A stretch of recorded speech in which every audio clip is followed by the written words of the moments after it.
أعوذ بالله من الشيطان الرجيم بسم الله الرحمن الرحيم يا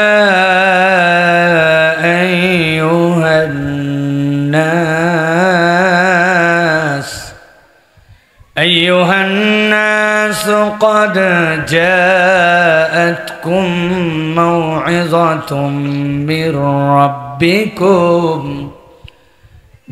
ربكم وشفاء لما في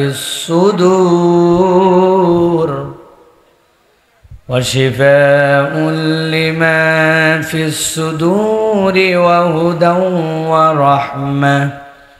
ورحمة للمؤمنين.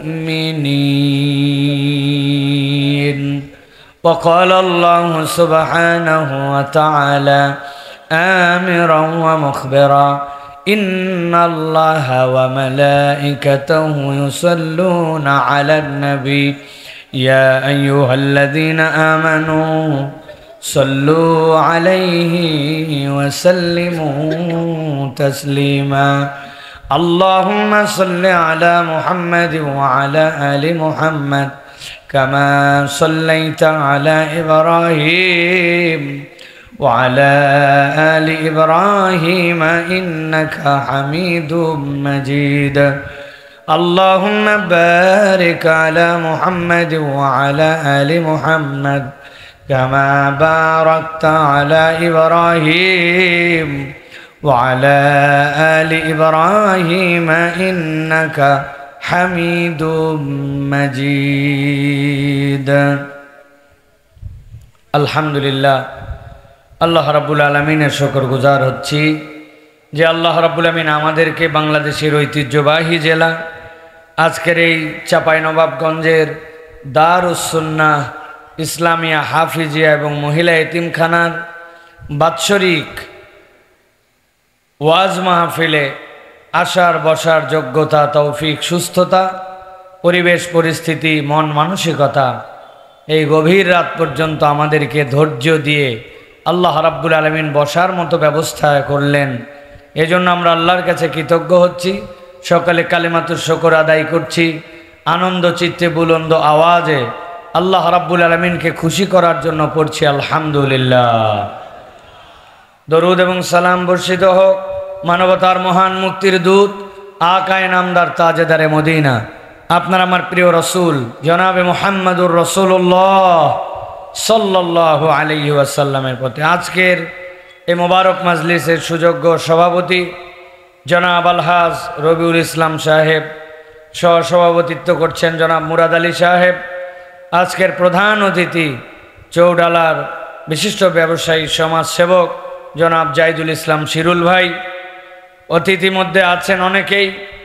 আজকের এই মাহফিলে কথা বলেছেন শেখ আনজারুল ইসলাম সাহেব, শেখ শরীফুল ইসলাম সাহেব, বিভিন্ন পর্যায়ের ওলামাইকের, বিশেষ করে আমাদের অত্র প্রতিষ্ঠানের সম্মানিত সভাপতি ডাক্তার সাহেব সহ বিভিন্ন পর্যায়ের আগত মেহমানবৃন্দ, আমার সামনে উপবিষ্ট সম্মানিত মুরব্বিয়ানে কেরাম, আমার প্রাণপ্রিয় তরুণ যুবকেরা, স্নেহের ছোটরা, আলাদা প্যান্ডেল থেকে শুনছেন মা এবং বোনেরা, সকলকে একবার সালাম দিয়েছি। আরও একবার আপনাদের কাছে দোয়া পাওয়া এবং করার আশায় সালাম নিবেদন করছি। আসসালামু আলাইকুম ওয়া রাহমাতুল্লাহ। আমার চাঁপাইনবাবগঞ্জের ভাইরা কেমন আছেন আপনারা? একদম দিল থেকে বলেন। বিগত এক মাস রমাদান পার হয়েছে, প্রেক্ষাপট চেঞ্জ হয়েছে দেশের ৬-৭ মাস। ডিমের হালি কত করে খাইলেন, মরিচ কয় টাকা কিনলেন, সিন্ডিকেটের দ্বারা খেজুরের বদলে বইয়ের খাওয়া লাগলো কিনা, হিসাব কিতাব করে মাথা ঠান্ডা করে আল্লাহর দিক তাকায় সুবিবেচনা করে বলেন আপনারা কেমন আছেন? আলহামদুলিল্লাহ, আল্লাহ আমাদেরকে ভালো রেখেছেন, আমরাও ভালো আছি আলহামদুলিল্লাহ। দেখতে দেখতে রাত গভীর হয়ে গেছে, 11:15 বাজে। আমি যে কোনো মাহফিলে আসার আগে ও বললেও সবাই জানে, না বললেও জানে। সাইফুল্লাহ 9:30টার পরে স্টেজ শেয়ার করি না, 11টায় আমার মাহফিল শেষ হবে। আমরা এটা একটা ঐতিহ্য তৈরি করার চেষ্টা করছি, কিন্তু চাঁপাইনবাবগঞ্জের মানুষ, আপনাদেরও পরিবর্তন হওয়া লাগবে, কর্তৃপক্ষের পরিবর্তন হওয়া লাগবে। এশান নামাজ পড়ে আল্লাহর কোনো বান্দাই এখানে থাকে না, তো বক্তা কার সাথে ওয়াজ করবে? এই জন্য আপনাদেরকে এই আনন্দের আয়োজনে আগে ভাগে আসার অভ্যাস করতে হবে। এই বছরে রাত 11:10 কয়টা মাহফিলে উঠছে আমি বলতে পারবো না, কিন্তু আপনাদের এখানে উঠতে বাধ্য হয়েছে। আমার সাথে ওয়াদা করেছেন, তারপরেও 10:30টার এক চুলে দিক হবে না। আপনাদের দিকে 10:30 মানে কি 11:10? কথা বললেন। আমি আপনাদেরই সামনে যারা আছে নামেন, সব নিচে নেমে বসেন। এতগুলা লোক বসে আছে, পাশা দিয়া বেঞ্চের উপর বসে আছেন, হুঁচকি আপনার। বাচ্চারা নামা, চেয়ার থেকে নামেন, সব নিচে নামে বসেন। এক মোবাইল ধরে একবারে বিরাট বলেন, বসেন, নামেন, চেয়ার থেকে নামান। লজ্জা করে না? দাড়ি নাই, মোছ নাই, কিচ্ছু নাই, এতগুলো দাড়িওয়ালার সামনে বসে আছেন চেয়ারে।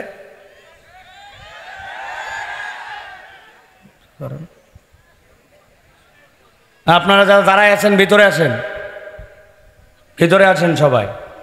আর যদি দাঁড়ায় শুনতে মন চায়, সমস্যা নাই। আমাদের সমস্যা আছে?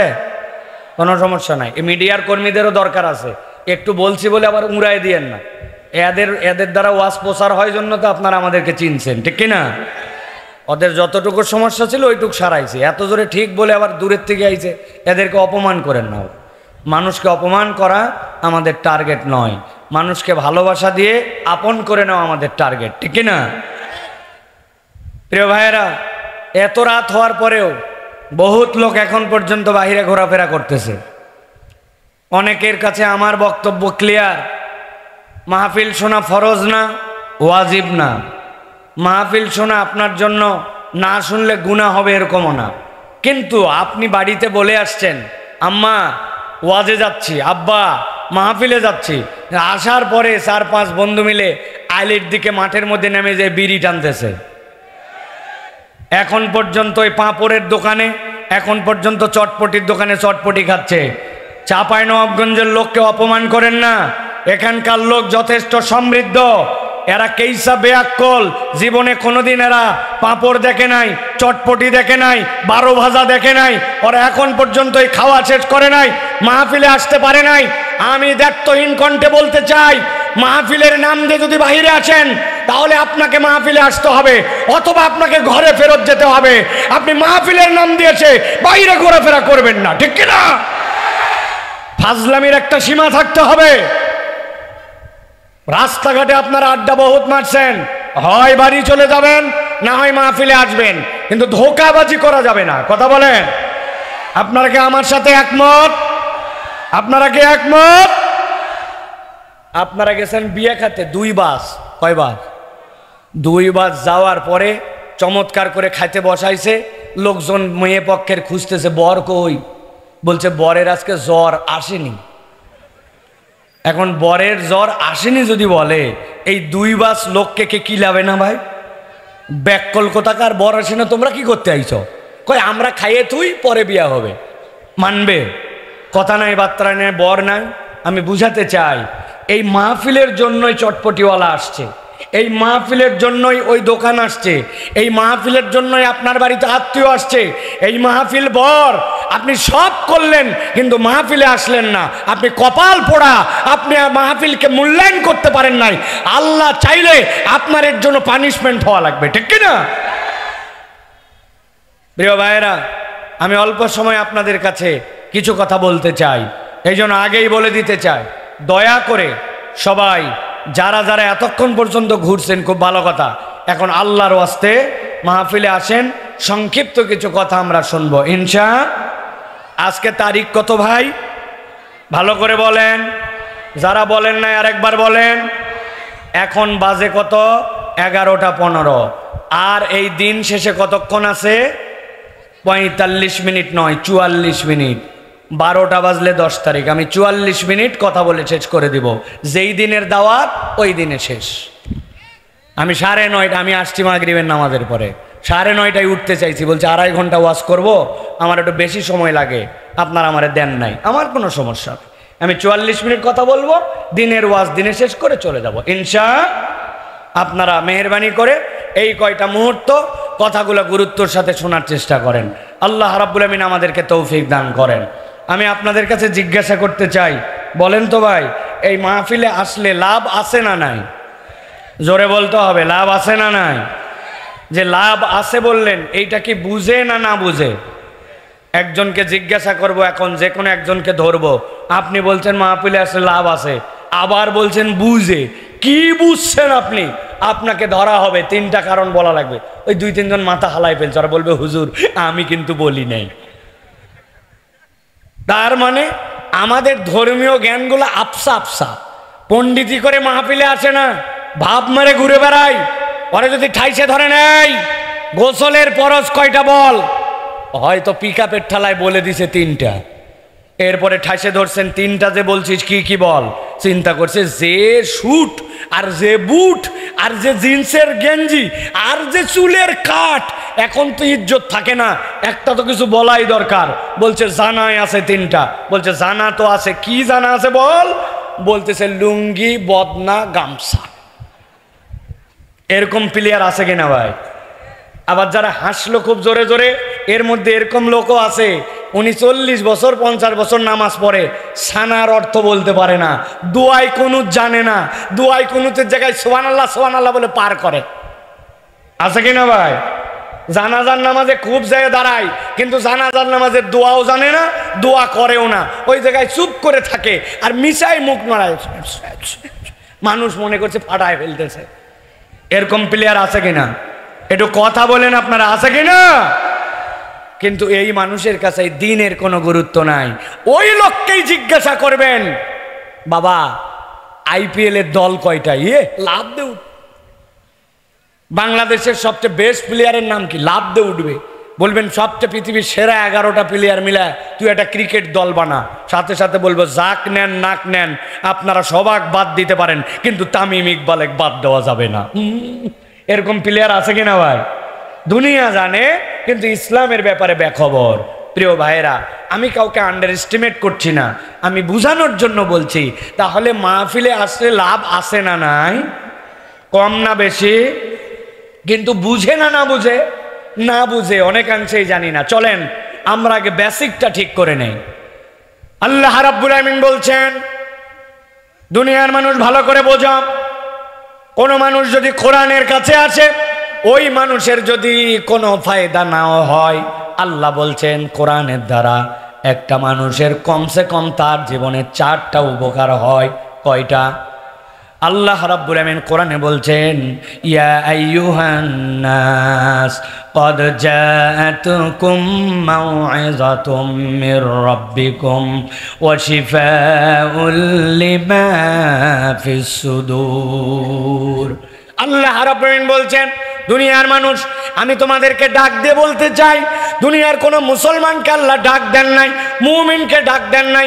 আল্লাহ বলছেন, ইয়া আইয়ুহান নাস قد جاءتكم موعظة من ربكم وشفاء لما في الصدور وهدى ورحمة للمؤمنين।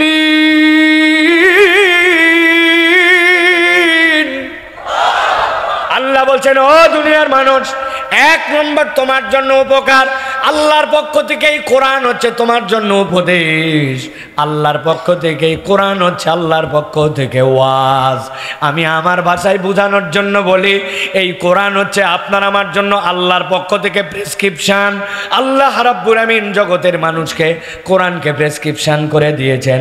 আপনারা যদি একটু খেয়াল করেন, জীবনে যদি কোনো ডাক্তারের কাছে যেয়ে থাকেন, যেই ডাক্তার মুখে মুখে ঔষধ দেয় না, প্রেসক্রিপশনে লিখে লিখে ঔষধ দেয়, তাহলে একটা প্রেসক্রিপশনের 3টা পার্ট থাকে।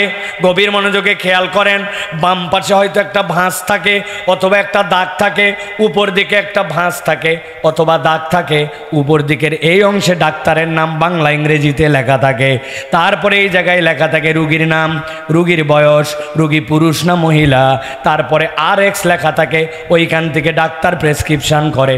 আর বাম পাশে একটা ফাঁকা থাকে, কি লেখা থাকে কেউ কোনোদিন চিন্তা করে নাই।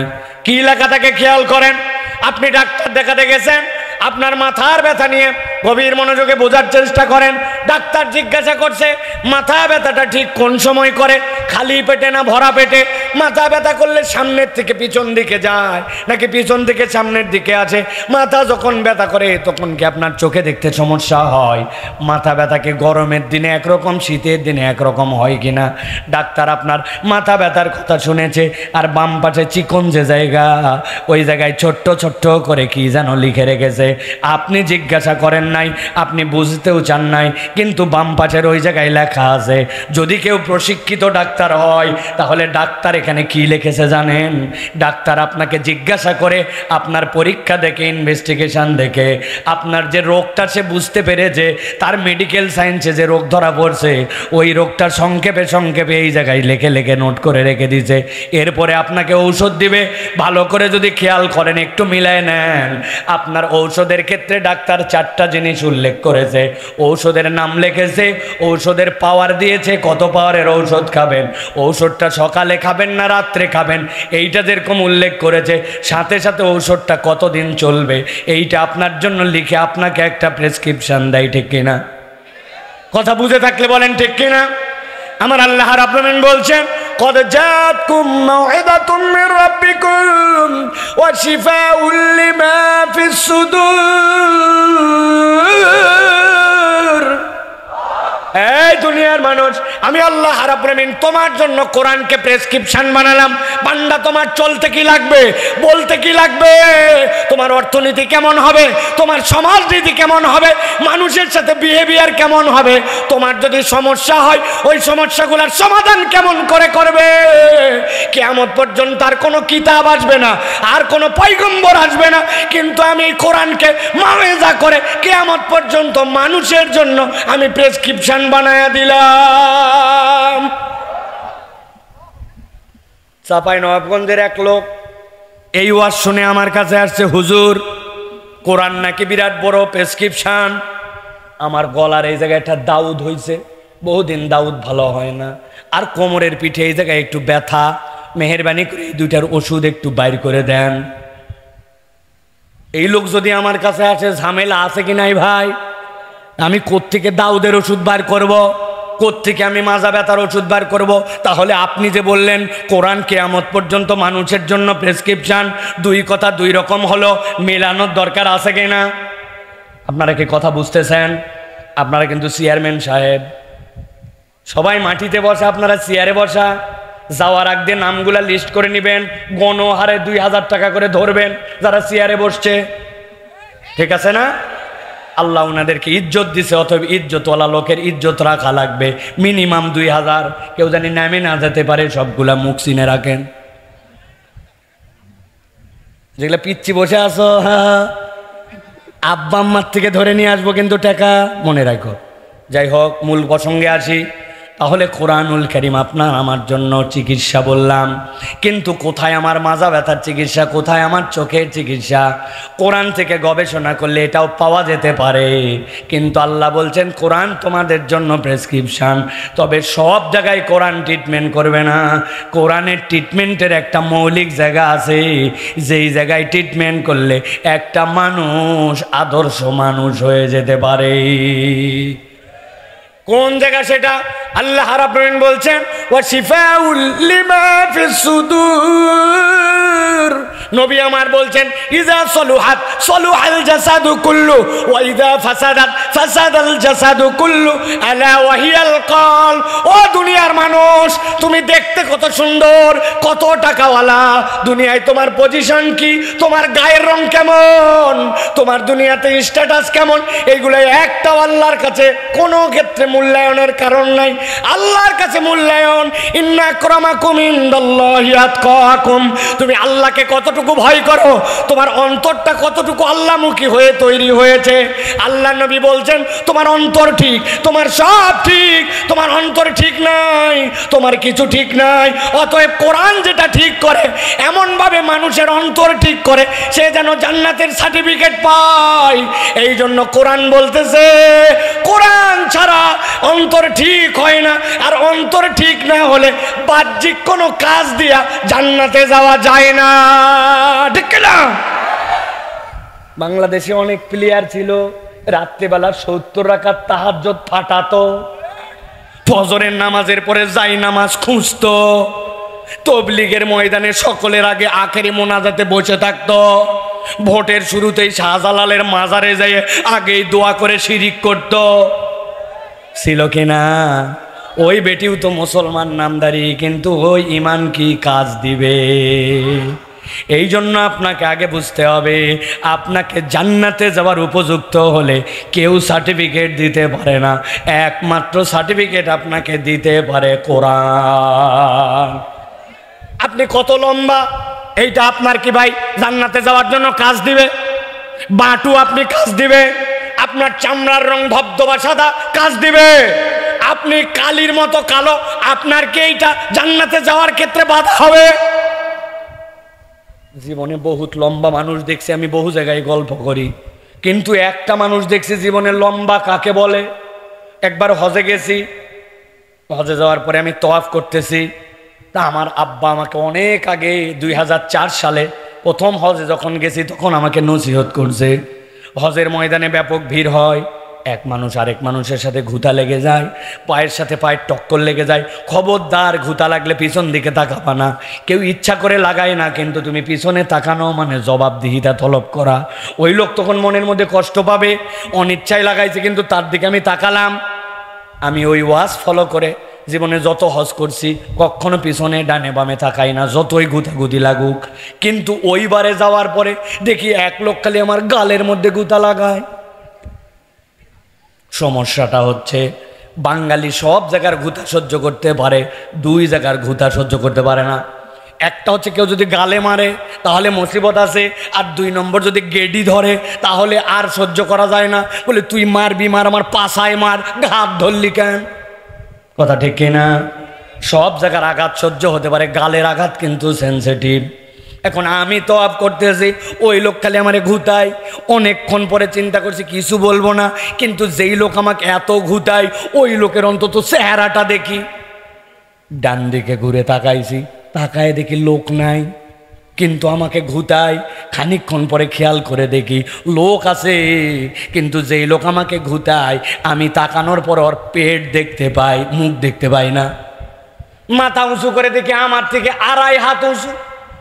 ওই লোক আসলে আমার ঘুতায় না, ওই লোকের তুলনায় আমি এত বাটু, ওই স্বাভাবিক হাঁটলেই আমার এইসা লম্বা লম্বা। আরেকবার দেখি টিভির মধ্যে খেলা হচ্ছে, কি রে হেলমেটের ভিতর দিয়ে দেখি মাঝে মাঝে খালি আলো জ্বলে আর বন্ধ হয়। চিন্তা করলাম হেলমেটের ভিতর তারাবাতি কেমনে লাগালো। খানিকক্ষণ পরে খেয়াল করে দেখি আসলে তারাবাতি না, যেই প্লেয়ার খেলতেছে ওই প্লেয়ার মুখের মধ্যে চুইনগাম রাখছে। মাঝে মাঝে যখন চুইনগাম চাবায় তখন দাঁত দেখা যায়, বাকি সময় অন্ধকার। ওয়েস্ট ইন্ডিজের প্লেয়ার। প্রিয় ভাইয়েরা, আমি আপনাদের বুঝ দেওয়ার জন্য বললাম, দুনিয়ায় আপনি কত ধলার, কত কালা, কত লম্বা, এইগুলো আপনার জান্নাতে যাওয়ার কারণ অথবা বারণ নয়। জান্নাতে যেতে হলে কোরআনের দেওয়া সার্টিফিকেট অনুযায়ী ফিটনেস লাগবে। কথা ঠিক না? একটা উদাহরণ দেই, যুবকেরা মাথা ঠান্ডা করে দিলের মধ্যে ঢুকায় নাও। চাপায়ের একটা ছেলে হঠাৎ করে একদিন পেপার পড়তে বসেছে। পেপার পড়তে পড়তে হঠাৎ করে খেয়াল করে দেখে পেপারের মধ্যে বাংলাদেশ সেনাবাহিনী একটা অ্যাডভার্টাইজমেন্ট দিয়েছে। লেখা আছে সেকেন্ড লেফটেন্যান্টে কমিশন র্যাঙ্কে সেনাবাহিনীতে লোক নিয়োগ দেওয়া হবে। যদি আপনি সেনাবাহিনীর সৈনিক পদে ঢোকেন, সারা জীবন যত আপনি কমিশন পান, যত আপনি প্রমোশন পান, আপনার প্রমোশনের শেষ হচ্ছে ওয়ারেন্ট অফিসার। ওয়ারেন্ট অফিসারের উপরে আর কোনোদিন প্রমোশন হবে না, ওইটাতে রিটায়ার্ড করা লাগবে, জানেন তো। কিন্তু আপনি যদি কমিশন র্যাঙ্কে ঢোকেন, সেকেন্ড লেফটেন্যান্টে, আপনি কোনোদিন বাংলাদেশ সেনাবাহিনীর চিফও হয়ে যেতে পারেন, কপাল ভালো থাকলে। যোগ্যতা কি? প্রাথমিক যোগ্যতা 4টা। গভীর মনোযোগ আমার দিকে তাকান। 1 নম্বর যোগ্যতা এসএসসি এবং এইচএসসি উভয় পরীক্ষায় কমসে কম 2nd ডিভিশন। 2 নম্বর যোগ্যতা 5 ফিট 6 ইঞ্চি লম্বা হওয়া লাগবে। 3 নম্বর যোগ্যতা কোনো রকম ফৌজদারি মামলার আসামি হওয়া যাবে না, কেস কামারি থাকা যাবে না। 4 নম্বর যোগ্যতা শারীরিকভাবে ফিট হওয়া লাগবে। চাপায়ের এক ছেলে এইটা দেখে বিরাট খুশি হয়ে গেছে, বেটা যা যা যোগ্যতা চাইছে প্রাথমিক নির্বাচনের জন্য সব আমার আছে। 1 নম্বরে চাইছে 2nd ডিভিশন, উভয়টাতে আমার গোল্ডেন A+। চাইছে 5 ফিট 6 ইঞ্চি, আমি বেটা 6 ফিট লম্বা। চাইছে কোনো ফৌজদারি মামলায় নাম থাকা যাবে না, আমার বাপ দাদার বংশে কারো ফৌজদারি মামলা নাই। দেখতে শুনতে 6 ফিট মানুষ, কেইসা স্বাস্থ্য, কেইসা সুন্দর, ফিটনেস তো আমার রেডি আছে। ওই ছেলে আবেদন করে দিছে। কিছুদিন পরে বাংলাদেশ সেনাবাহিনী থেকে প্রাথমিক নির্বাচনের জন্য ঢাকাতে ধরেন, তাকে ঢাকা হয়েছে, চলে আসো কাগজপত্র নিয়ে। থানার থেকে কাগজ তুলছে, SSC HSC সার্টিফিকেট নিছে, এলাকাবাসীর দোয়া নিয়ে, মা বাপের দোয়া নিয়ে ঢাকায় রওনা হয়ে গেছে। সেনাবাহিনীর ক্যাম্পে যাওয়ার পরে বলছে প্রথমে তোমার কাগজ দেখাও। ওরে বাবা, চাইছে 2nd ডিভিশন, গোল্ডেন A+, দুইটাই ওকে। যাও পরের ডেস্কে যাও, থানা ক্লিয়ারেন্সের কাগজ দেখাও, বাপ দাদার বংশে কোনো ফৌজদারি মামলা নাই, ওকে। এবার খালিগা হয়ে যায়, সামনে যাও, সামনে দেখো ওই জায়গায় তো ওই জায়গায় দড়ি বান্ধা আছে, 5 ফিট 6 ইঞ্চি, তোমার হাইট ঠিক আছে কিনা মাপো। ওই বেটা 6 ফিট লম্বা, দড়ির নাক বাইতে গেছে ওর। বলছে বাপ রে লম্বা, তুই নিচ দিয়ে যা। এবার বলছে খালিগা হইয়া শারীরিক ফিটনেস পরীক্ষা হবে, এখন তোমরা সবাই সামনে দিকে হাত দুটা সোজা করো। সেই বলছে সামনে হাত দুটা সোজা করো, হাত দুটা সামনের দিকে সোজা করছে ওই ছেলে। ডান হাতটা টনটনা সোজা, কিন্তু বাম হাতের মাথার 4 আঙ্গুল একটুখানি বাঁকা। যেই বেটা পরীক্ষা নিচ্ছে সে বলছে আয় হাত সোজা করো, বাম হাত সোজা কর, বাম হাত বেঁকা কেন তোর? বলছে স্যার আমার সব ঠিক আছে, খালি জন্মের থেকেই 4টা আঙ্গুল একটু সোজা হয় না, এছাড়া কোনো প্রবলেম নাই। বুঝে থাকলে চাপায়ের লোক একযোগে উত্তর দেন, 6 ফিট লম্বা, উভয়টাতে গোল্ডেন A+, বিরাট বড় ফৌজদারি মামলাহীন ব্যক্তিত্ব, দেখতে শুনতে হৃষ্টপুষ্ট, বুক নিঃশ্বাস নিলে 44 ইঞ্চি পর্যন্ত ফুলে যায়, কিন্তু বাম হাতের 4 আঙ্গুল একটুখানি ভাঁজ। এই লোকটাকে কি সেনাবাহিনীতে সুযোগ দিবে?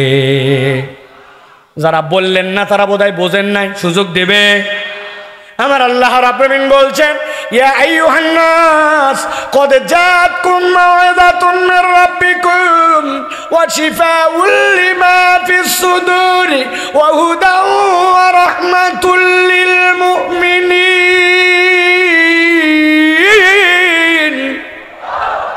এই দুনিয়ার মানুষ, আমি আল্লাহ রাব্বুল আলামিন ডাক দিয়ে বললাম, এই কোরআন তোমার এমন প্রেসক্রিপশন, সব জায়গায় পরিবর্তন করবে না, করবে সব জায়গায় মৌলিক পরিবর্তন করবে। তোমাকে এমন নৈতিকতা সম্পন্ন মানুষ বানাবে, আদর্শিক মানুষ বানাবে, তোমার অন্তরকে বিশুদ্ধ বানাবে, তোমার আকীদাকে ঠিক করে দিবে। তোমার দুনিয়াতে টাকা কম থাকতে পারে, পাওয়ার কম থাকতে পারে, দেখতে অসুন্দর হতে পারো, আফ্রিকার গহীন কোনো জঙ্গলে বাস করতে পারো, কিন্তু কোরআন তোমাকে এমন ফিটনেস দিবে আর কেউ দিতে পারে না। কোরআনের ফিটনেস দিয়ে জান্নাতে যাওয়া যায়, এছাড়া অন্য কোনো উপায় নাই। আল্লাহ বলছেন 3 নম্বর কি দিবে? 3 নম্বর হচ্ছে তোমার জন্য হুদা। সবাইকে একসাথে বলতে হবে, বললেই 30 সওয়াব। কোরআন হচ্ছে আপনার আমার জন্য কি? আরেকবার বলেন। ওই পেছনের থেকে কোনো কথা বলে না, সামনের লোক খালি কথা বলে। ওনারা কি আমাদের সাথে না আলাদা? সাথে না আলাদা? বলেন না কেন আপনারা? কোরআনের নাম কে? হুদা। হুদা মানে পথ প্রদর্শক, হুদা মানে গাইডেন্স। কিন্তু বুঝানোর সহজের জন্য বলতেছি, হুদা মানে হচ্ছে আপনার জন্য আলো, যেই আলো আপনার ভিতর ইনস্টল হয়ে যায়। আপনারা যারা এখানে আছেন, আমি একটা এক্সাম্পল দিব। ছোট থেকে বড় সকলে কোনোদিন জীবনে যদি খেয়াল করে থাকেন তাহলে কথা বলবেন। আপনি কোনো একটা মহাসড়ক দিয়ে যাচ্ছেন, যাওয়ার পরে হঠাৎ করে ব্রিজের উপরে উঠেছেন, ডান পাশে বাম পাশে গোল গোল গোল গোল করে পুরাটা কলাম দিয়ে আটকায় দেওয়া, ডান থেকে বাম থেকে কেউ যেন নেমে না যায়, পড়ে না যায়, এরকম করে আপনারা ছোট ছোট খুঁটি দিয়া ব্রিজের পাশ দিয়ে ব্রিজে ওঠার আগ দিয়ে রাস্তা বাউন্ডারি দেওয়া থাকে, দেখছেন? ওই রাস্তার যে ব্রিজের খুঁটি দেখবেন, ওই খুঁটির গায়ের মধ্যে লাল কালারের, হলুদ কালারের, সাদা কালারের অনেক সময় কি যেন লাগানো থাকে। দিনের বেলা কিছুই বোঝা যায় না, কিন্তু রাত্রেবেলা খালি ওইটার আলো পড়তে দেরি জল জল করে জ্বলে ওঠে, দেখছেন?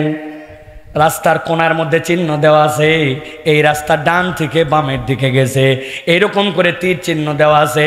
রাস্তার আগে লেখা আছে সামনে বাজার, আসতে চলান, সামনে স্কুল, সামনে স্পিড ব্রেকার, সাইনবোর্ড দেওয়া আছে। এরকম দেখেছেন আপনারা? দিনের বেলা কিছুই দেখা যায় না, রাত্রেবেলা আপনার মোটর সাইকেলের হেডলাইট পড়লে, গাড়ির আলো পড়লে আগুনের মতো জ্বলজ্বল করে জ্বলে ওঠে।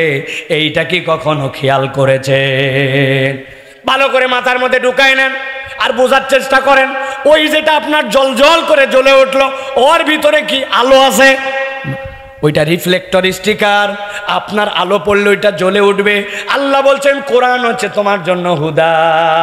একবার যদি হৃদয় ইনস্টল করে নাও, কত দূর পর্যন্ত যেতে হবে, কি তুমি দেখতে পারবা, কোন জায়গায় যায় তোমার চোখ নিচু হয়ে যাবে, তোমার কান কোন পর্যন্ত ব্যবহার হবে, জমির আল কোন পর্যন্ত কাটবা, কোন পুরুষের সাথে কথা বলবা, কোন পুরুষের সাথে কথা বলবা না, তোমার মোবাইল ব্যবহারের ক্ষেত্রে তোমার চোখ কোন জায়গায় যায় বন্ধ হয়ে যাবে, কোন জায়গায় খুলবে।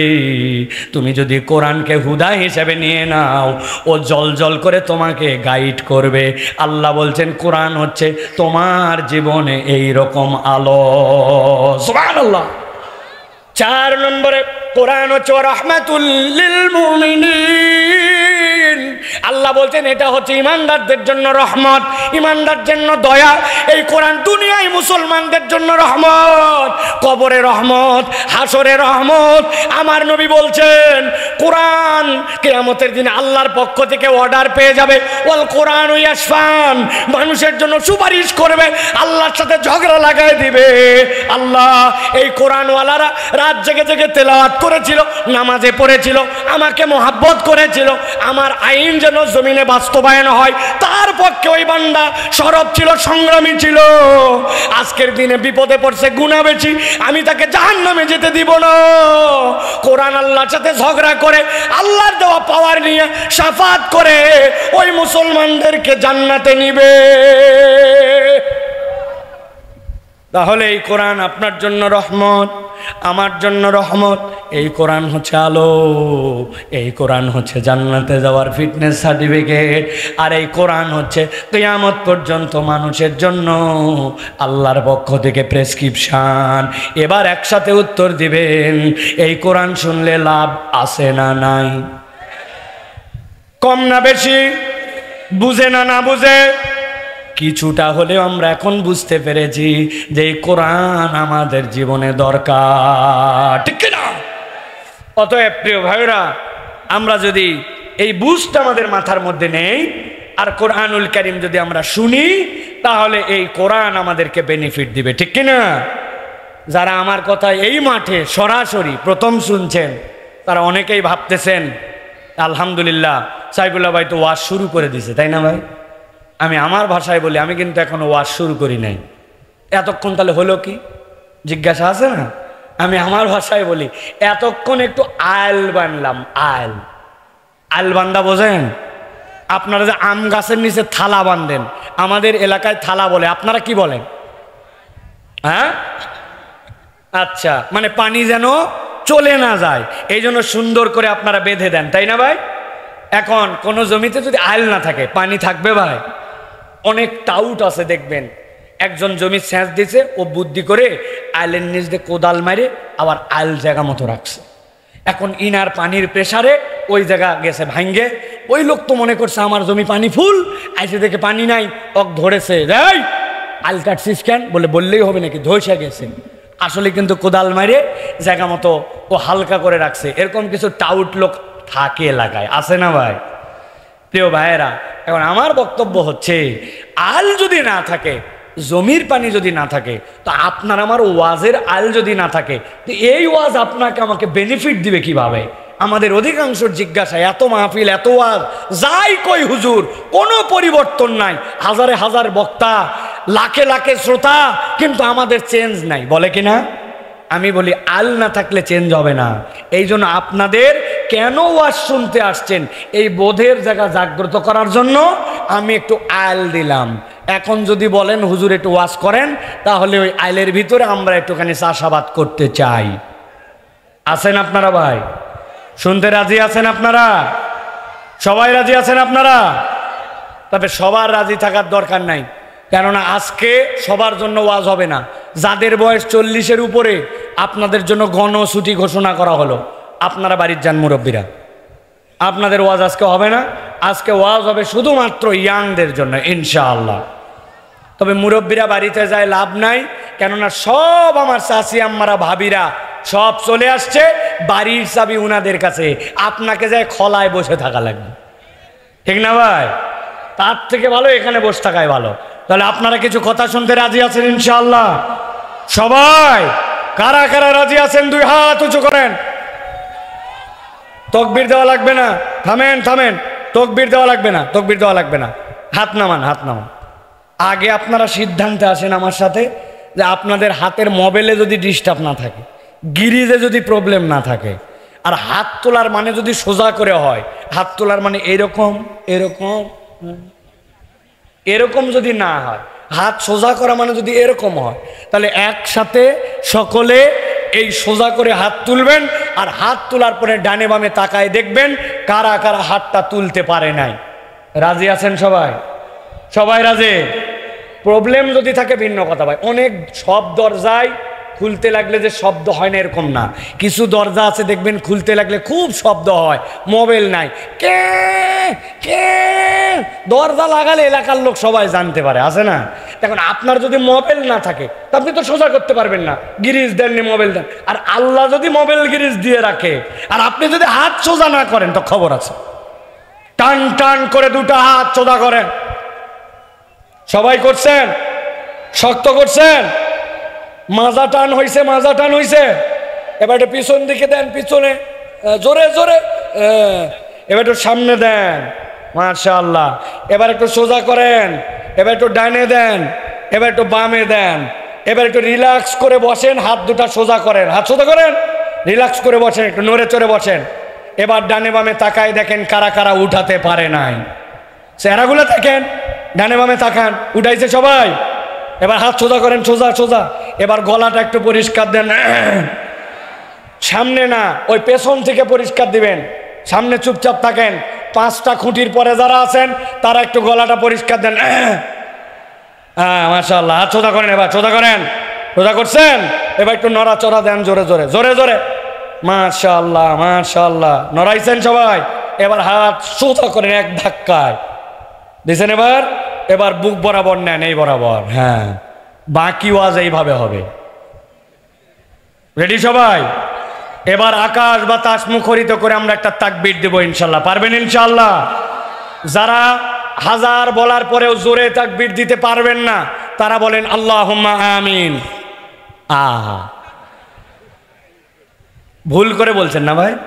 আচ্ছা, এবার যারা দিতে পারবেন হিম্মত করে একটা তাকবীর, জীবনে কোনোদিনও এই মাঠে সহ আপনার লাইফে এই রকম বলিষ্ঠ কণ্ঠে তাকবীর দেন নাই, এরকম একটা তাকবীর দিতে যারা রাজি তারা বলেন আল্লাহুম্মা আমিন। ওই যে পেছনে 4 ভাই এরকম করে আছেন কেন? আপনার না এরকম করে থাকার কথা, পেস্ট কালারের জামা দেখতে পাচ্ছি কিন্তু আমি, একজন পাঞ্জাবি, 3 জন গেঞ্জি, একজন টি শার্ট। রেডি হয়েছেন সবাই? রেডি আছেন? এই জার্সিওয়ালা হাত এরকম করে থাকার কথা। রেডি হয়েছেন সব? রেডি? এবার আকাশ বাতাস মুখরিত করে আমরা একটা তাকবীর দিতে চাই। রেডি আছেন সবাই? রেডি সবাই? আল্লাহু আকবার বলে উপর দিকে মারবেন, মারার পরে আবার হাত নামায় নেবেন। রেডি সবাই? ইনশাল্লাহ দেখি কিরকম একটা তাকবীর হয়। লিল্লাহে তাকবীর, লিল্লাহে তাকবীর, আল কোরআনের আলো, আল হাদিসের আলো, আল হাদিসের আলো, তোমার নেতা আমার নেতা, তোমার নেতা আমার নেতা, আলেম ওলামা যেখানে, আল্লাহর আইন যেখানে, লিল্লাহে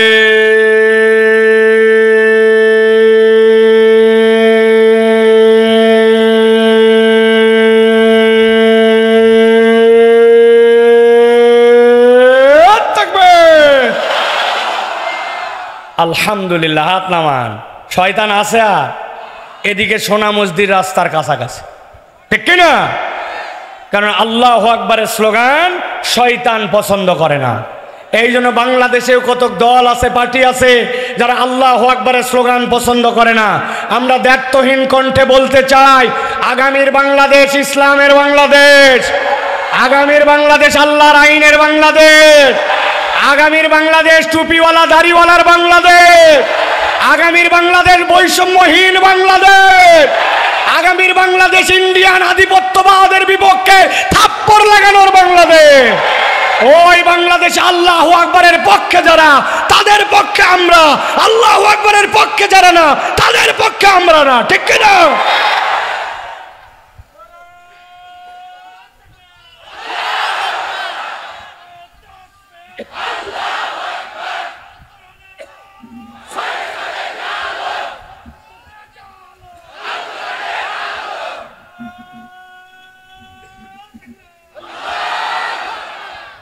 আলহামদুলিল্লাহ বলেন। কিছু মানুষকে শয়তান বুঝাইছিল, রাত গভীর হয়ে গেছে, অনেকক্ষণ শুনেছি ওয়াজ, এখন বাড়ির চল। ওই শয়তান আর নাই, ঠিক কিনা? এখন অন্তত আরো 1 ঘন্টার চার্জ হয়ে গেছে, ঠিক কিনা ভাই? আমাদের কোনো শক্তি নাই, কিন্তু ইমানদাররা শক্তি দিয়ে কখনো পৃথিবীতে যেতে নাই। ইমানদার জিতেছে ইমানের বল দিয়ে আর আল্লাহু আকবারের ধ্বনি দিয়ে, ঠিক কিনা? ওই বদর থেকে ইয়ারমুক, পুরা প্রান্ত থেকে প্রান্ত ইসলাম বিজয়ী হয়েছে। আজকে গাজার মুসলমানকে তোমরা মারো, কিন্তু আমরা তোমাদেরকে দায়িত্বহীন কণ্ঠে বলতে চাই, যতই মারো আমাদেরকে মিটায় দিতে পারবা না। আমাদেরকে মারবা, এই রক্তের প্রতিটা ফোঁটা থেকে এক একটা বিপ্লবীর জন্মগ্রহণ করবে। সেই দিন আমাদের সামনে আসবে, যেই দিন তোমরা গাছের পিছনে যে আড়ালে দাঁড়াবা, গাছ বলবে রেহাই নাই, আমার পিছনে ইহুদির বাচ্চা লুকায় আছে, একটা একটা করে খতম করা হবে। ওই শতাব্দী, এই শতাব্দী ইসলামের বিজয়ের শতাব্দী ইনশাআল্লাহ। আগামী 12ই মার্চ ফর গাজা অনুষ্ঠিত হবে ঢাকায় ইনশাআল্লাহ। এই প্রোগ্রামের ধারাবাহিকতায় আগামী 12ই মার্চ 3টার সময় যারা ঢাকাতে যেতে পারবেন পুরা বাংলাদেশের 5 কোটি মানুষ রাস্তায় নেমে আসবে। আপনার বাচ্চা কাচ্চা সবাইকে নিয়ে, ফিলিস্তিনের পতাকা, বাংলাদেশের পতাকা নিয়ে কিচ্ছু করতে পারি নাই। আমার বাড়ির সামনে থেকে কেন্দ্র মসজিদ, শহীদ মিনার, এই পর্যন্ত আমি মার্চে নেমে আসছি। লিল্লাহে তাকবীর, আল্লাহু আকবার, ফিলিস্তিন ফিলিস্তিন, জিন্দাবাদ জিন্দাবাদ, গাজাবাসী তোমাদেরকে আমরা ভুলি নাই। এই স্লোগানে আগামী 12ই মার্চ শনিবার দুপুরবেলা পুরা বাংলাদেশে পৃথিবীর ইতিহাসে সবচেয়ে বড় গণসমাবেশ অনুষ্ঠিত হবে ইনশাআল্লাহ। আপনারা শরীক হবেন তো ইনশাআল্লাহ? মিজানুর রহমান আজহারি ভাই, শায়েখ আহমদুল্লাহ, আল্লামা মামুনুল হক, আমার দেশের সম্পাদক, আমাদের সম্মানিত মাহমুদুল হাসান সাহেব সহ বাংলাদেশের সকল ক্রিকেটার, সকল ঘরানার আলেম ওলামা সকলে আগামী 12 এপ্রিল শনিবার ইনশাআল্লাহ এই গণজমাবেশ, যে যার জেলা থেকে, থানা থেকে, পাড়া থেকে, মহল্লা থেকে, বাচ্চা কাচ্চা সকলে, আমরা গাজাবাসীর জন্য কিচ্ছু করতে পারি নাই, কিন্তু তাদের সমর্থনে আমি রাস্তায় নেমে এসেছি। আল্লাহকে দেখাইছি, আল্লাহ এইটুকুই আমার সামর্থ্য ছিল, আমি শরীক হয়েছি, পারবো ইনশাআল্লাহ। তারিখ কত, বার কি, সময় কখন? কোনো কারো আহ্বান নাই, কোনো কারো ব্যানার নাই। আমরা আমাদের দাবিতে পাড়া থেকে, মহল্লা থেকে, মসজিদ থেকে, ইমাম মুয়াজ্জিনের নেতৃত্বে বা জোহর থেকে আমরা পুরা দেশে বের হব ইনশাআল্লাহ। রাজি আছেন আপনারা? নাকি ওই দিন দুপুরবেলা ঘুমায় যাবেন? অনেক রোদ, হালকা বৃষ্টি, শরীর খারাপ, যাইয়ে কি হবে এরকম শয়তান বুঝ কিন্তু দিবে, ঠিক কিনা? কিছু না হলেও আমার যতটুকু করার আমি আমার দায়িত্ব থেকে আসছি ভাই, এমন কিছু হবে না আমি জানি। ওরা যে বদমাইশ, আমার এই দাবি ওই পর্যন্ত না পৌঁছাক, কিন্তু আল্লাহর কাছে আমার দাবিটা পৌঁছাবো ইনশাআল্লাহ। চলেন আর দেরি না করে আমরা তাহলে এখন মূল আলোচনার মধ্যে একটু প্রবেশ করি। সময় একবারে সংকীর্ণ, কেউ অলসতা না করে সকলে সমস্বরে আমার সাথে আজকে তাফসিরে প্রবেশ করব। কণ্ঠ ছেড়ে দিয়ে সকলে পড়েন, বিতাড়িত শয়তান থেকে আশ্রয় প্রার্থনার নিয়তে ছেলে মেয়ে আবাল বৃদ্ধ বনিতা সকলে একসাথে পড়েন। الرحمن الرحيم واتل عليهم نبأ الذي آتيناه آياتنا فانسلخ منها فأتبعه الشيطان فكان من الغاوين। ঠান্ডা মাথায় গভীর মনোযোগে বোঝেন, আল্লাহ রাব্বুল আলামিন নবীজিকে বলছেন, ও আমার হাবিব, আপনার প্রতি দায়িত্ব দেওয়া হলো ওয়াতলু আলাইহিম, আপনি আপনার উম্মতের কাছে এই বার্তাটা তেলাওয়াত করেন। কোন পর্যন্ত? কিয়ামত পর্যন্ত অনাগত উম্মতের জন্য এই বার্তাটা আপনি জানায় দেন, তেলাওয়াত করে জানান। কি জানাবেন? আল্লাহ বলছেন, নাবা, এমন একটা সংবাদ, আল্লাযী, যাকে আতাইনাহু, আমার পক্ষ থেকে তাকে দেওয়া হয়েছিল, আয়াতিনা, আমার স্পষ্ট নিদর্শন। আব্দুল্লাহ ইবনে মাসউদ বলছেন, আল্লাহ এখানে কার কথা বলতে বলেছেন? আব্দুল্লাহ ইবনে মাসউদ বলছেন, আল্লাহ রাব্বুল আলামিন মূলত এই জায়গায় ফেরাউনের কওমের একজন লোক, তার নাম ছিল বালআম ইবনে আবার, তার কথা বলতে বলেছেন। হযরতে ইবনে আমর বলতেছেন, আল্লাহ মূলত এর কাছে উমাইয়া ইবনে আবি সালতের কথা বলতে বলেছেন। ইমাম ইবনে কাসির রহমাতুল্লাহি আলাই তার তাফসিরের মধ্যে লিখছেন, আল্লাহ এই জায়গায় এমন কতকগুলা দোষণীয় অভ্যাসের কথা বলেছেন, ওইটা আল্লাহ ব্যক্তির ক্ষেত্রে বললেও কিয়ামত পর্যন্ত যার ভিতরে এইটা পাওয়া যাবে, আল্লাহ মূলত তার ব্যাপারে কথা বলেছেন। হযরত আব্দুল্লাহ ইবনে মাসউদ বলতেছেন, আল্লাহ কেন এই জায়গাতে হযরতে বালআম ইবনে আবারের কথা কেন বলতে বললেন? বালআম ইবনে আবার ফেরাউনের কওমের এমন একজন লোক ছিল, যার আল্লাহর কাছে কোনো বিষয় হাত তুলতে দেরি, কবুল হতে দেরি হতো না। ওই লোকের কাছে একবার ফেরাউনের লোকেরা গেল, যাওয়ার পরে বলল, আপনার কাছে আমরা একটা দোয়ার প্রস্তাব নিয়ে আসছি। কি দোয়া? বলে, আমাদের কওমের মধ্যে এমন একজন লোক আসছে, আমাদের কওমকে বিভক্ত করে দিচ্ছে, ফেরাউনের সাথে গন্ডগোল বাঁধাইছে, আপনি তার বিপক্ষে একটু বদদোয়া করবেন, সে যেন ধ্বংস হয়ে যায়। বলে, লোকের নাম কি? বলে, মূসা। বলে, মূসার ব্যাপারে তো আমিও কিছু কথা শুনছি, কি শুনেছো? বলছে, মূসা তো একটা ব্যতিক্রম মানুষ, সে যখন তার ডান হাত বগলের নিচে দেওয়ার পরে যখন বের করে রাত্রেবেলা, হাত দিয়ে এমন আলো বের হয় সূর্যের মতো প্রখর, কিন্তু তার হাত পড়ে না। আবার যখন হাত বগলের নিচে নেয়, সাথে সাথে আলো বন্ধ হয়ে যায়। মূসার ব্যাপারে শুনেছি, এক পাল মেষ নিয়ে মাঠের মধ্যে চড়াতে যায়, যাওয়ার পরে ঘুমায় যায়, কিন্তু হাতের যে লাঠিটা মাটির মধ্যে গেড়ে দেয়, দিয়ে ঘুমায় থাকে। তার কোনো একটা মেষ যদি দুষ্টামি করে পালের থেকে বের হয়ে অন্যদিকে দৌড় দেয়, ওই লাঠি একাই জেগে যায়, যে ওই মেষকে পিটায়া পালের মধ্যে ঢুকায় আবার নিজেই সেই জায়গায় এসে দাঁড়ায় যায়। যেই লোক ঘুমানোর পরেও তার লাঠি কাজ করে, যেই লোক হাত বের করলে তার আলো বের হয়, ওই লোক তো জাদুকর হতে পারে না, হতে পারে সত্য লোক। অতএব তার নামে আমি বদদোয়া করতে পারবো না। সাথে সাথে বালআম ইবনে আবারের কাছে ফেরাউনের লোকজন 2 নম্বর টোপ দিয়ে দিল, বলল, শোনো, তোমার ওয়াজ শোনার জন্য আমরা আসি নাই। এগুলা ঘটনা যে মূসার ঘটে গেলে আমরাও জানি, কিন্তু তোমার কাছে আসছি তোমারও স্বার্থে। কি স্বার্থ? বলে, তোমার কাছে আসছি তোমার দোয়া কবুল হয়, কিন্তু এরকম আরেকটা লোক যদি রেডি হয়, তাহলে তোমার যে প্রভাব প্রতিপত্তি, তোমার যে খানকা শরীফে তোমার যে হাদিয়া তোফা, তোমার কাছে আর লোক আসবে না মিয়া, ওর কাছেও যাবে। অতএব বদদোয়া করে ধ্বংস করে দিতে পারলে তুমি একাই হিরো। এখন বুঝো তোমার ভালো না কোনটা, যদি মন চায় দোয়া করো। সে সত্য জানার পরেও আল্লাহর কাছে হাত তুলে বলল, আল্লাহ, মূসাকে তুমি ধ্বংস করে দাও। সাথে সাথে বালআমের প্রতিও ওহী আসলো, বালআমের প্রতি আল্লাহর পক্ষ থেকে ইলহাম আসলো। আল্লাহ তাকে জানায় দিলেন, তুমি সত্য জানার পরেও, হক প্রকাশিত হওয়ার পরেও ইচ্ছা করে আল্লাহর আয়াত অস্বীকার করলে, এই জন্য আজকের থেকে যতদিন বেঁচে থাকবে তোমার আর কোনো দোয়া কবুল করা হবে না। আল্লাহ এই নিয়ামত থেকে তোমাকে মাহরুম করে দিলেন। আমি আপনাদের কাছে জিজ্ঞাসা করব, টন করে উত্তর দেন, সময় সংক্ষেপ। আপনার আমার সমাজে এরকম লোক আছে কিনা, যেই লোক আল্লাহর আয়াত জানে, আল্লাহর হুকুম জানে, কোনটা আল্লাহর বিধান ওইটা তার কাছে ক্লিয়ার থাকার পরেও সে আল্লাহর হুকুমের পায়বন্দি করে না, অনুসরণ করে না, আল্লাহর হুকুম জানার পরেও ইচ্ছা করে অমান্য করে, এরকম লোক আছে না নাই? দেখেন তো, একটা লোককে আমি চিনাই দেই, আপনারা চিনতে পারেন কিনা, আপনার এলাকার সাথে মেলে কিনা। ঈদের আগে রমজানের 27 তারিখ চাঁপাইনবাবগঞ্জে ঢাকার থেকে ফিরবে, অফিস ছুটি হয়েছে, আসছে গাবতলী, বাসে সিট নাই, কোনো রকম একটা চাপাইগামী বাসের সিটের নাই, কিন্তু তারপরে উঠে পড়ছে ভিতরে, উঠে দেখে পা ফেলার জায়গা নাই, মধ্যে দাঁড়াইছে, মধ্যের রডটা ধরে ডান দিক ফিরতে পারে না, বাম দিক ফিরতে পারে না, কিন্তু ঈদ বলে কথা, তারপরে বাড়িতে আসা লাগবে। ওই লোকটা বাড়ির দিকে রওনা হয়েছে, হায় রে কষ্টের কষ্ট, দাঁড়ানোর মতো পর্যন্ত জায়গা নাই।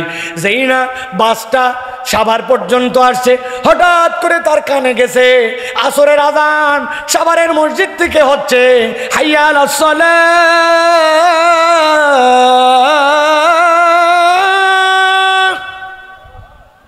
ওর মনের মধ্যে মনে হয়েছে আসরের নামাজ তো পড়া লাগবে, কিন্তু ওই লোক যে নামবে, বাস তো দাঁড়ায় না, অজু নাই, অজু করার বুদ্ধি নাই, ভিতরে যে তায়াম্মুম করবে পরিবেশ নাই, সিজদাতে দিবে, কেবলা ঠিক করে প্রথম রাকাতটাই দাঁড়াবে, ওই রকম পরিবেশ নাই। ওই লোকের ভিতরে তরপানি, হায় হায় রে, কেমনে নামাজ মিস হয়ে গেল, কেমনে আসর পড়ব, কিন্তু কোনো উপায় নাই। এই তরপাইতে ওর আসরের রক্ত চলে গেছে, মাগরিব চলে আসলে বুঝে থাকলে উত্তর দিবেন একসাথে, এই যে আসরটা পড়তে পারলো না এই লোক, এইটা কি সে ইচ্ছায় বাদ দিছে না অনিচ্ছায়? অনিচ্ছায়। ইচ্ছা ছিল কিন্তু উপায় বের করতে পারে নাই। কিন্তু আপনার চাপায়ে, আপনার এলাকায় এরকম লোক আছে কিনা, আসরের আজান হয়ে যায়, উনি মসজিদের পাশে ক্যারাম বোর্ড খেলে, আসরের আজান হয়, চায়ের দোকানে আড্ডা মারে, বাজারে দোকানদারি করে, মাঠের মধ্যে কাজ করে, বিছনায় শুয়ে শুয়ে মোবাইল চাপে, মসজিদের আশপাশে আড্ডাবাজি মারে ঘুরে বেড়ায়, কিন্তু মসজিদে নামাজ পড়তে আসে না, সুযোগ থাকার পরেও নামাজ পড়ে না। তাহলে এই লোকটা যে নামাজ পড়লো না, এই লোকটা কি নামাজ বাদ দিল অনিচ্ছায় নাকি ইচ্ছায়? জোরে বলতে হবে, অনিচ্ছায় না ইচ্ছায়? আমার আল্লাহ বলছেন, আল্লাযী আতাইনাহু আয়াতিনা ফানসালাখা মিনহা ফাআতবাহু শাইতানু ফাকানা মিনাল গাওয়িন। আল্লাহ বলছেন, ও দুনিয়ার মানুষ, যেই ব্যক্তিরা আল্লাহর আয়াত জেনে বুঝে অস্বীকার করে, এটা 1 নম্বর অপরাধ। 2 নম্বরে, যারা আল্লাহর আয়াত জেনে বুঝে অপরাধ করে, আল্লাহ বলতেছেন সাথে সাথে শয়তান তার পিছে লেগে যায়। আর একবার শয়তান যার পিছে লাগে, আল্লাহ বলছেন সে নিশ্চিত পথভ্রষ্ট হয়ে যায়। কথাটা মনে হয় বুঝেন নাই।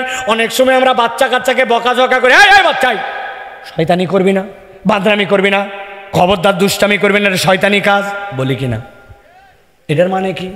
ওই বাচ্চা যেই কাজ করতেছে ওইটা শয়তানি, আপনি তাকে বলতেছেন এইটা করলে শয়তানের অনুসরণ করা হবে, কিন্তু আল্লাহ এই জায়গায় ওই কথা বলেন না। আল্লাহ বলছেন, যেই বেটা জেনে বুঝে আল্লাহর আয়াত থেকে মুখ ফিরায় নিল, পিঠ দেখায় দিল, হুকুম পালন করলো না, এটা তার 1 নম্বর অপরাধ। যার এই দোষ থাকবে, আল্লাহ বলছেন ফাআতবাহু, তাকে অনুসরণ করবে। আর শয়তান, শয়তান এখানে ফাইল, আল্লাহ বলছেন শয়তান তার অনুসরণ করবে। একবার যার শয়তান পিছে লেগে যাবে, আল্লাহ বলছেন ফাকানা মিনাল গাওয়িন, তার আর পথভ্রষ্ট হওয়া ছাড়া উপায় নাই। নাউজুবিল্লাহ, জোরে বলেন। তাহলে এই জায়গায় অপরাধ 2টা, কয়টা? জোরে বলতে হবে, একসাথে বলেন কয়টা? এই জায়গায় অপরাধ 2টা। আল্লাহ বলতেছেন, নবী আপনি সামনে বেরোন, গভীর মনোযোগ আমার দিকে খেয়াল করেন। আল্লাহ বলছেন, ওয়ালাউ শি'না লারাফা'নাহু বিহা। এই হতভাগা মনে করলো আল্লাহর হুকুম মানলে দোকানদারি বোধহয় কম হবে, আল্লাহর হুকুম মানলে মাঠের কাজ এখনো শেষ হয় নাই, আবার উঠে যাই, কেমনে আবার কাজে আসবো, কাজের বোধহয় ক্ষতি হবে। আল্লাহর হুকুম মানলে ও মনে করলো তার সমাজে বোধহয় মর্যাদা থাকবে না, আল্লাহর হুকুম মানলে মানুষ তাকে মোল্লা মুন্সি বলে টিটকারি করবে, আল্লাহর হুকুম মেনে পর্দা পুশিদা করলে মানুষ তাকে আনস্মার্ট বলবে, আল্লাহর হুকুম মেনে মুখের দাড়িটা রেখে দিলে মানুষজন বলবে মোল্লা হয়ে গেলি, হুজুর হয়ে গেলি নাকি। এরকম নানান কথা মনে করে আল্লাহর হুকুম মানে নাই। কিন্তু আল্লাহ বলছেন, ওয়ালাউ শি'না লারাফা'নাহু বিহা, যদি আমি আল্লাহ চাইতাম তার মর্যাদা আসমানে উঠায় দিতাম, কিন্তু সে তো আল্লাহর কথা শুনে নাই। আগে করছে 2টা অপরাধ, এরপরে সে আরো 2টা অপরাধে নিমজ্জিত হয়েছে। তাহলে আগে ছিল অপরাধ 2টা, পরে 2টা, একসাথে বলেন টোটাল অপরাধ কয়টা? হয় নাই। সবগুলো হাত নিচে নামান। আমি যেই না জিজ্ঞাসা করবো টোটাল অপরাধ কয়টা, একসাথে হাত তুলে দেখাতে হবে 4টা। বলেন টোটাল অপরাধ কয়টা? সব হাত ওঠে নাই, শেষ সুযোগ দিলাম, হাত নামান। টোটাল অপরাধ কয়টা? আরেকটা সুযোগ দেই, মহিলারা সহ। মহিলারা কিন্তু ওয়াজ শোনে না, আসার পরে মিশাই এখানে বসে থাকে, অনেকে গল্প করে। হঠাৎ করে দেখছে ছোটবেলায় এক মেয়ে দেখছে, তার বিয়ে হয়েছে, তার আবার বাচ্চা হয়েছে। এ জরিনা, তোর বিয়ে হয়েছে আবার তোর সোল হয়েছে। এই যে গল্প জুড়িছে, ওয়াজ গোল্লাই যায় আছে কিনা? আবার কতগুলা কোলে করে এক একটা রেডিও চ্যানেল ধরে আনছে, কোনোটার বয়স 1 বছর, কোনোটা 1.5 বছর। আসার পরের থেকে ওই খালি বাকিদের ওয়াজ শোনা শেষ আছে কিনা? মা বোনেরা মনোযোগ দেন, একসাথে সবাই বলেন, তাহলে টোটাল অপরাধ কয়টা? চলেন তাহলে সামনে বের হই। আল্লাহ বলতেছেন, ওয়ালাউ শি'না লারাফানাহু বিহা, যদি আমি চাইতাম আর আল্লাহর বিধান মেনে নিত, আল্লাহ বলছেন তার মর্যাদা আসমানে উঠে যেত। ওয়ালাকিন্নাহু আখলাদা ইলাল আরদ, তার 3 নম্বর অপরাধ হচ্ছে সে নিরেট দুনিয়াদার হয়ে গেল। আরবিতে খুলদুন শব্দের অর্থ এমন প্রাণী, যেই প্রাণী মাঝে মাঝে মাথা উঁচু করলেও খড় খাওয়ার জন্য, ঘাস খাওয়ার জন্য, খাদ্য খাওয়ার জন্য স্বাভাবিক নেচারে সব সময় মাটির দিকে মুখ করে থাকে, এরকম একটা প্রাণীর নাম বলেন গরু। আরেকটা বলেন এই যে চতুষ্পদ জন্তু, এরা জমিনের দিকে মুখ করে থাকে। যদিও ছাগল মাঝে মাঝে পা উঁচু করে উপরের কিছু খায়, কিন্তু বেশিক্ষণ 2 পায়ে থাকতে পারে না, আবার জমিনের দিকে চলে যায়। আল্লাহ বলছেন দুনিয়াতেও এমন কতগুলা মানুষ আছে যার মাথাকে আমি আল্লাহ উঁচু করেছিলাম, আল্লাহু আকবার বলার যোগ্যতা দিয়েছিলাম, ওকে আবার রুকু করার যোগ্যতা দিয়েছিলাম, ওকেই আবার সিজদা করার যোগ্যতা দিয়েছিলাম, কিন্তু সে নিজের দাম বোঝে নাই। ওয়ালাকিন্নাহু আখলাদা ইলাল আরদ, সে নিরেট দুনিয়াদার হয়ে গেছে। দুনিয়া পাওয়ার জন্য হালাল হারামের বিবেচনা করে না, আল্লাহর হুকুমের তোয়াক্কা করে না, আর দুনিয়া পাওয়ার জন্য যা খুশি তাই করতে পারে। এরকম লোক আছে কিনা ভাই? খবরদার আছে বলবেন না, বলেন আমরা আছে। কি মজা, চেনেন নাকি দেখেন তো, আমি 2টা লোককে একটু চিনায় দিব, ঝামেলা হবে না তো? ঈদের মধ্যে বাজার করতে গেছেন আপনি চাপাই শহরে, আপনাকে কাপড়ের দোকানে দোকানদার বলতেছে, ভাই এই দামে দিতাম না, কিন্তু আপনার মতো চেনা লোক দেখে কেনা দামে দিলাম। বাপ দাদার জন্মে দেখে নাই, কিন্তু ব্যবসায়িক স্বার্থে আপনাকে বানাইছে চেনা লোক। 1000 টাকা মুনাফা করছে, কিন্তু বলছে কেনা দামে দিলাম। আছে কিনা? ওর দোকান হালাল, আইটেম হালাল, ব্যবসা হালাল, কিন্তু নিরেট দুনিয়াদার হওয়ার কারণে হালাল মালও মিথ্যা বলে বিক্রি করে। এইরকম দোকানদার আছে কিনা? আছে। এত বড় দাড়িওয়ালা সকালবেলা কাঁধের মধ্যে কোদাল নিয়ে মাঠের দিকে রওনা হয়েছে, লোকজন জিজ্ঞাসা করছে, হ্যাঁ বা চাচা এত সকালে কুঠি যাচ্ছ? বলতেছে, বাবা আমি আগের মতো মাঠে কাজ করতে পারি না, রোদ উঠলে আমার জমির একটু আল কাটার জন্য যাচ্ছি। আসলে মুরব্বী আল কাটতে যায় না, উনার জমির সাথে যার জমি লাগানো, ওই পারের লোক এখনো আল কাটে পারে নাই, উনি ওই পারের লোকের আগে আল কাটার নাম করে জমিটা একটু 4 আঙ্গুল ঠেলতে চায়। এলাকায় না আছে 1 বিঘার তার জমি হালাল, কিন্তু এই যে মাত্র 4 আঙ্গুল, এই 4 আঙ্গুলের খাজনা নাই, খারিজ নাই, দলিল নাই, কোদাল দিয়ে ঠেলছে। এই জায়গায় যে আবাদ হয়েছে ওইটা তার হারাম, 1 বিঘায় যেইটা হয়েছে হালাল, হারামের সাথে হালাল মিলে গেছে। নিরেট দুনিয়াদারির জন্য দাড়িওয়ালা, টুপিওয়ালা, মুসলমান নামদারি, কিন্তু আল্লাহকে তোয়াক্কা করে নাই, এইরকম মুসলমান আছে কিনা? আছে। হালাল হারামের বিবেচনা করে নাই।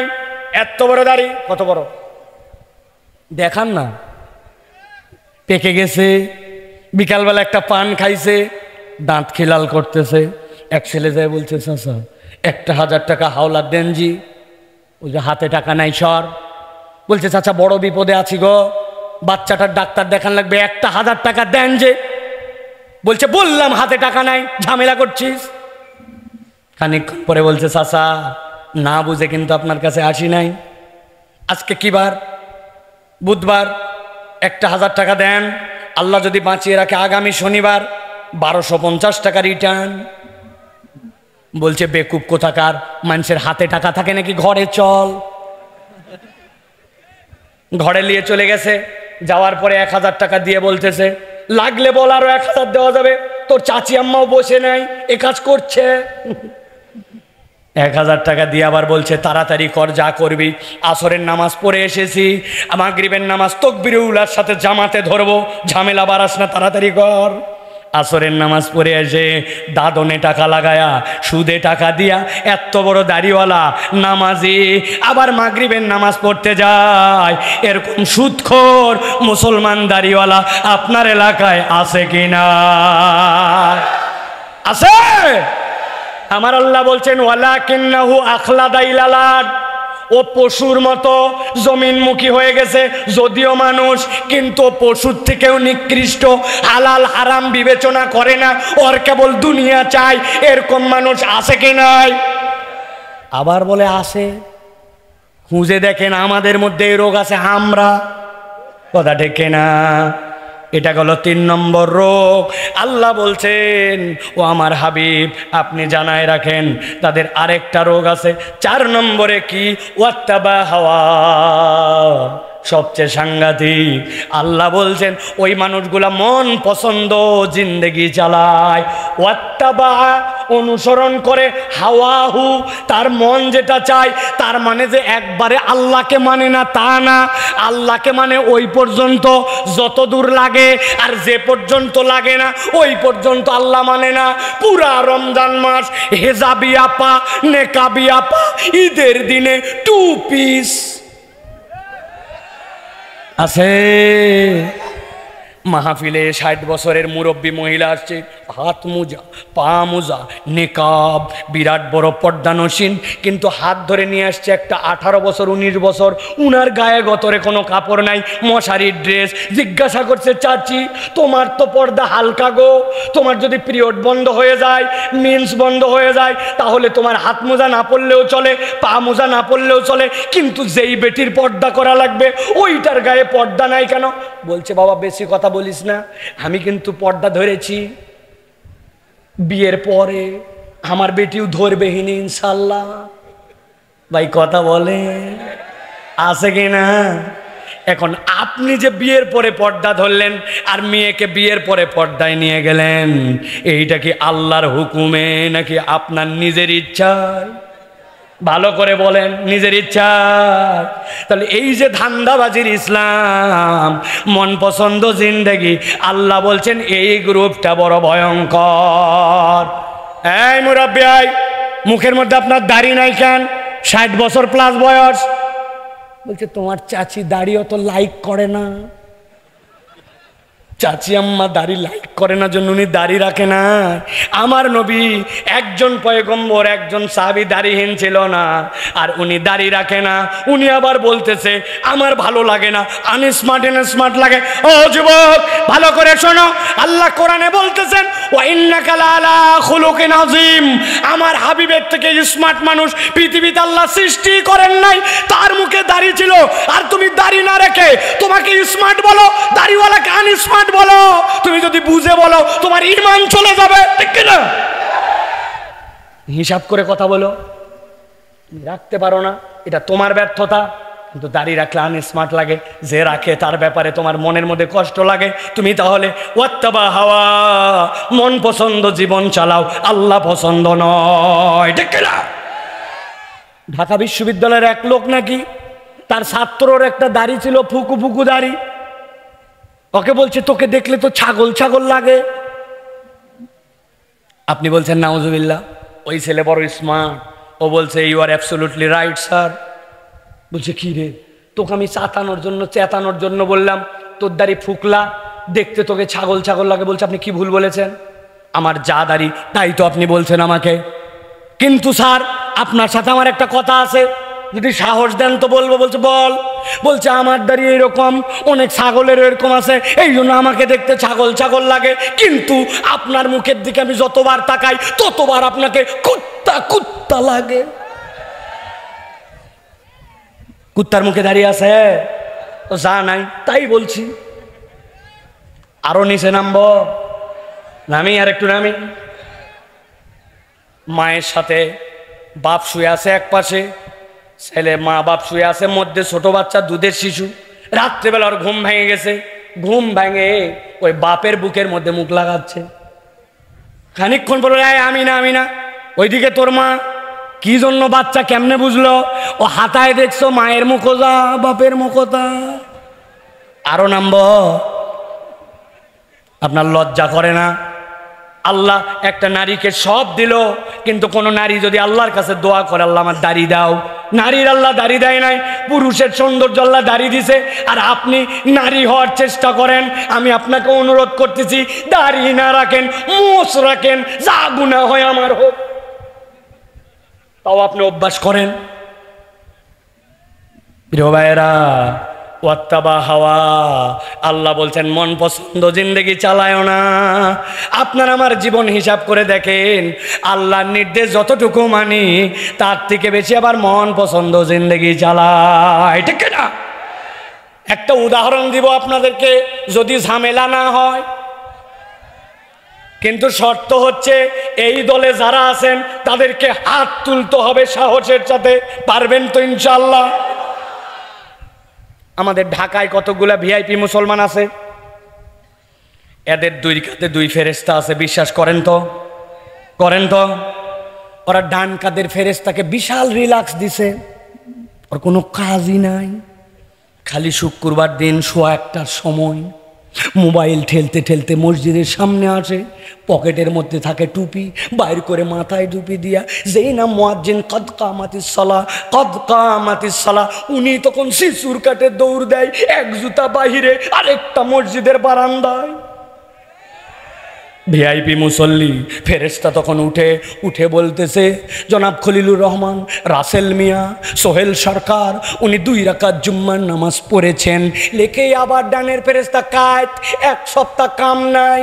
আপনার চাপায় নবাবগঞ্জে এইরকম যারা প্লেয়ার আছেন, হিম্মত করে হাতটা উঁচু করে।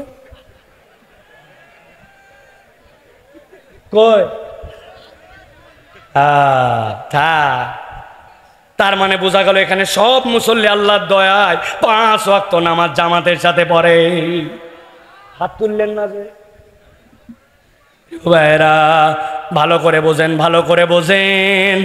আপনি জুমার নামাজ পড়লেন কার নির্দেশে, আর ওয়াক্তের নামাজ কার নির্দেশে আপনি বাদ দিলেন? একটু মাথা খাটান। আল্লাহ বলছেন ওয়াত্তাবা হাওয়া,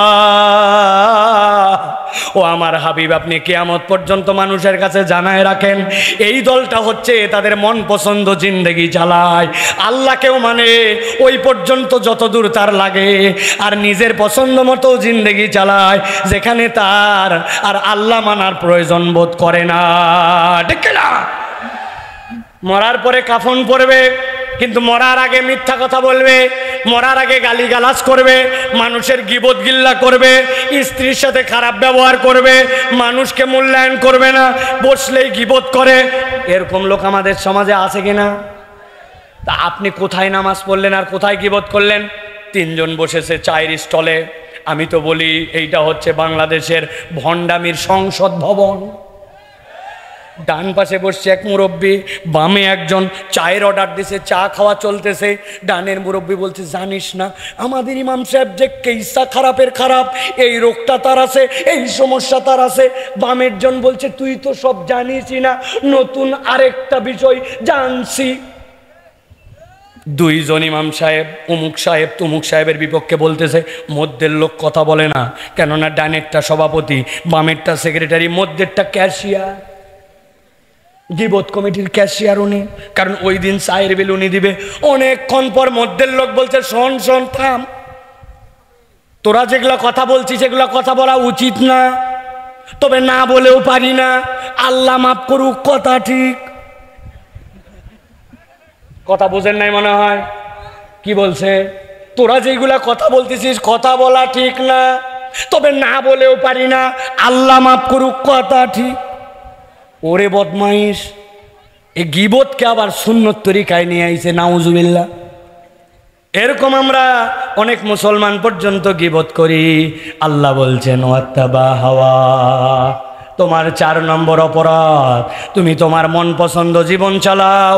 4টার কথা বলেছি। 1 নম্বর, জেনে বুঝে আল্লাহর পায়ার থেকে মুখ ফিরায় নাও। 2 নম্বরে, শয়তান তোমার অনুগামী। 3 নম্বরে, নিরেট দুনিয়াদার। আর 4 নম্বরে বলেছি মন পছন্দ জীবন চালায়। আল্লাহ বলছেন, নবী তাদের উদাহরণ আমার কাছে একটা আছে, আপনি আপনার উম্মতকে জানায় রাখেন। আল্লাহর নবীর প্রতি আয়াত আসলো, ফামাসালুহু কামাসালিল কাল ইন তাহমিল আলাইহি ইয়ালহাস আও তাতরুকুহু ইয়ালহাস যালিকা মাসালুল কওমুল্লাযীনা কাযযাবু বিআয়াতিনা ফাকসুসিল কসাসা লাআল্লাহুম ইয়াতাফাক্কারুন। আল্লাহ বলছেন, নবী বলে দেন এই 4 অপরাধ যার মধ্যে আছে, আল্লাহর কাছে তাদের উদাহরণটা হচ্ছে কুকুরের মতো। কার মতো? একসাথে বলতে হবে, একটা মুখ বন্ধ থাকলে কথার সামনে বেরোবে না। তাদের উদাহরণ আল্লাহর কাছে কার মতো? একসাথে বলেন, কুত্তার মতো। লাস্ট সুযোগ দিলাম, একসাথে বলেন, কুকুরের মতো। এই লোকেরা কালকে যায় বলবে কোন হুজুর আনছিল, কুত্তাও বলাই 4 বার। কারণ আছে, কারণ আছে, এমনি এমনি বলি নাই। আপনি যা ভাবতেছেন তা নয়।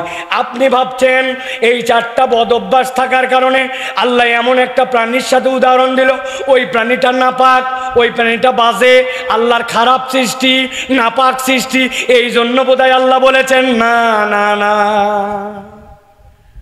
আল্লাহ বলতেছেন আমি এমনি এমনি কুকুরের সাথে উদাহরণ দেই নাই। আমি আমার ভাষায় 1000 জায়গায় এই কথা বলি। অনেক মানুষের থেকেও দুনিয়াতে অনেক ক্ষেত্রে কুকুর অনেক সময় কৃতজ্ঞ হয়। কথা ঠিক না? আপনি ঠিক বললেও ঠিক, না বললেও ঠিক। আমি আমার বাড়ির সামনে একদিন চা খেতে বসছি। চা খাওয়ার সময় আমার বদ অভ্যাস, কোনো একটা কিছু চুবাইয়া ডুবাইয়া খাওয়া লাগে। আপনাদের চাপায় চায়ের মধ্যে কিছু ডুবায় খাওয়ানোকে কি বলেন? ডুবানো না চুবানো? ডুবানো। উপর দিকে তাকায় দেখে একটা এনার্জি বিস্কুট, 5 টাকা দাম। কয় পিস থাকে ভাই? জি না, 3টে। একটা কমিয়ে দিয়েছে, দাম 1 কিন্তু মাল নাই। আমি অনেক সময় বলি মাছের মধ্যে অক্সিজেন দেওয়া লাগে, কথা ঠিক আছে, মাছ বাঁচায় রাখার জন্য, কিন্তু চিপসের প্যাকেটে এত অক্সিজেন কেন? কি ব্যাপার? ভিতরের মাল কমে যাচ্ছে কিন্তু অক্সিজেনের মাল কমতেছে না। দাম মনে হচ্ছে একই কিন্তু ভিতরে জিনিস নাই, ঠিক কিনা? এখন আমি ওই চায়ের মধ্যে বিস্কুট চুবাইছি, যেই না বিস্কুট চুবাইয়ে খাবো, হঠাৎ করে দেখি কোত্থেকে একটা লোক উদয় হয়েছে। এসে আমাকে বলছে, আপনি সাইফুল্লাহ ভাই, 5 বছর আপনার ওয়াজ শুনি, জীবনে বাহিরে দেখি নাই, আপনাকে দেখে তো এই দেখেন আমার গায়ের পশম দাঁড়ায় গেছে। ওরে ভাই, আপনাকে দেখবো এই দুনিয়ায়, বিশ্বাসই করে। আমি বললাম, এরে ভাই থামেন, আমি সাইফুল্লাহ ভাই, তো কি হয়েছে তাই? এতক্ষণ কথা বললেন, এখনো সালাম দেন নাই। বলছে হুজুর উত্তেজনায় ভুলে গেছি, আসসালামু আলাইকুম। বসেন বসেন, পরে ছবি টবি তুলবো, আগে আমার সাথে চা খান। এই যে চায়ের মধ্যে বিস্কুট ডুবানো, আর 8-10 সেকেন্ড পার হয়ে গেছে। যেই বিস্কুট তুলছি দেখি বিস্কুট আমার মুখ পর্যন্ত আসার আগেই অ্যাক্সিডেন্ট করে নিচে পড়ে গেছে। এখন বিস্কুট যেই না নিচে পড়ে গেছে, পাশে বসা ছিল এক কুকুর, কোত্থেকে জানি দৌড়ায় আসছে, আইসে আমার পায়ের কাছে ওই বিস্কুট 3-4 টান দিয়ে ক্লিয়ার। ওই দিনের মতো আমার চা খাওয়া শেষ। পরের দিন আবার যেই না ওই দোকানে আসছি, চা খাওয়ার জন্য বসছি, বসা মাত্র দেখি কোত্থেকে একটা কুকুর আসছে। আসার পরে মাথা নিচু করে দিয়া আমার গা ঘেঁষটাতে চায়।